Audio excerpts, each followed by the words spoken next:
go to the AFC West. Denver's an intriguing team, man. I mean, there's not many holes on this roster. Unfortunately, a big one, maybe at center. We'll see if Cushenberry improves. But and then you had the tackle James. What did he retire? What happened? Something happened with him, right? He got hurt. Yeah, that's what it was. And Achilles or something bad. Yeah. He's not playing this year. He is not playing this year. He's not right. Playing so yeah. They may not have a center or a tackle, but the rest of, they have Bowles and they have the rest of like every spot on their offense and defense is great. So, I mean, except for quarterback, but. Yeah. And quarter, that's what I mean. And quarterback. So it's like, you have these three big holes in offense. Is it going to be a disaster or is it going to be like a surprising, like 10-7 playoff team?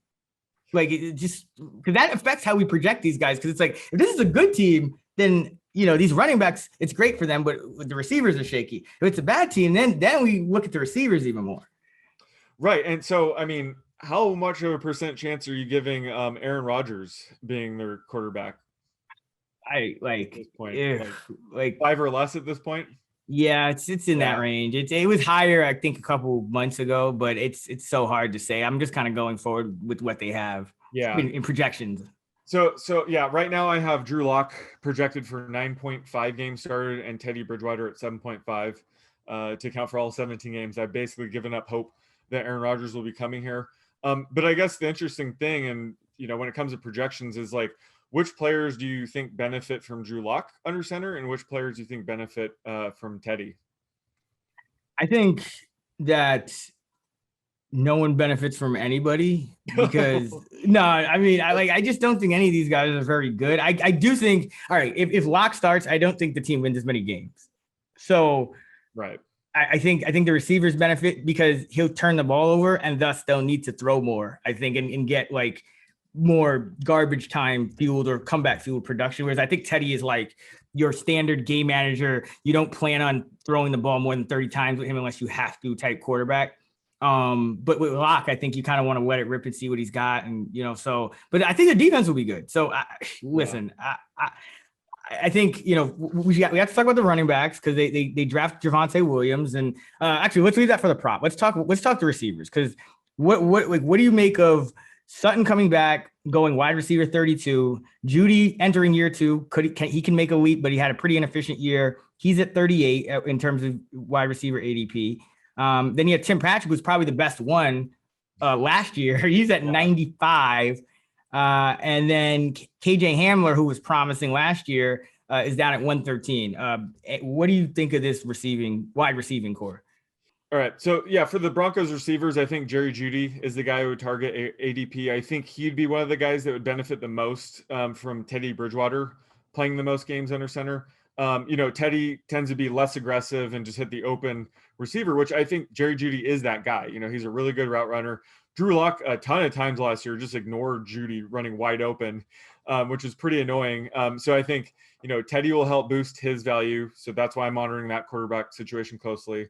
Whereas Courtland Sutton, I think you mentioned it, Drew Lock's more the gunslinger, take deep shots. That's perfect for Courtland Sutton. They already have that chemistry. So he's a guy where if Drew Lock is announced as the week 1 starter, I'll be a little bit more bullish on Courtland Sutton. But, right now at his ADP, he seems a bit rich because like you said, this offense is going to be set back by poor quarterback play. So unless they surprise us and do end up trading for Aaron Rodgers, I'll probably be off most of them, especially a guy like Tim Patrick, like you mentioned. A guy like that, he's going to need one of these guys to get hurt or an Aaron Rodgers to become fantasy relevant, in my opinion. Yeah, I mean, I think I think about it a little bit different. I'm just like, I think Tim Patrick could be enough real life relevant to kind of mess up Sutton or Jeudy because Sutton was really good.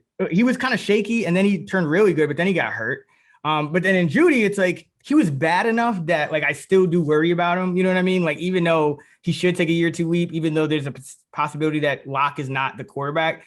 But Patrick, like I just think he's like a little better than we think. I don't think like that necessarily translates into like consistent fantasy value, right. But it may kind of like warp the target shares that we're projecting for Sutton and Jeudy. So I think in terms of value, I'd probably go like Patrick, even though I don't like, it's like you have to be in a deep league. And then I think Judy's fine. I think Sutton has better upside. Like I think if they're both healthy, Sutton's going to outperform Judy. Like, so I don't know. I don't love them. I just think they're all guys that you probably just want to take if they fall below ADP and not like, you don't want to reach on any of those guys. I think Noah Fant, tight end 7, I think that's about, where he should be, in that 7 to 9 range.